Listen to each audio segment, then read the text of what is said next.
మార్కాపురం జిల్లా కొనకమిట్టల్లో టీడీపీ నాయకుడిపై దాడి జరిగింది. పొదిలి వ్యవసాయ మార్కెట్ కమిటీ డైరెక్టర్ వేంపాటి శ్రీకాంత్పై వైసీపీకి చెందిన పోనుగోటి వెంకటేశ్వర రెడ్డి కత్తితో దాడికి పాల్పడ్డారు.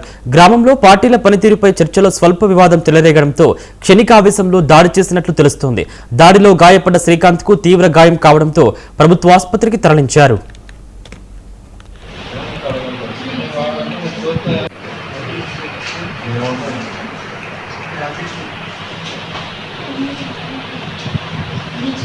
వైసీపీలో వాలంటీర్ చేశాడు. అతను కొనగోటి వెంకటేశ్వర రెడ్డి అని అతను ఒక సైడ్ కూర్చున్నాడు. నేను ఇటు సైడ్ తీరాలని నేను నిలబడి ఉన్నా. అతను వచ్చి నా గాడికి ఏం మీరు మా డబ్బులని చూసినట్టు డబ్బులు ఏం నెలలో పెట్టుకున్నారు, ఏమి డబ్బులు అన్నా. పథకాలు డిఎన్ఏ అని, ఏం పథకాలు ఏం డిఎన్ఏ మా కాళ్ళు ఎందుకు ఉంటాయని నేను ఇటు తిరిగిన పోరా బాబు అని అన్నాక వాడు ఏదో వెనక తీసుకొని ఇక్కడ అన్నాడు.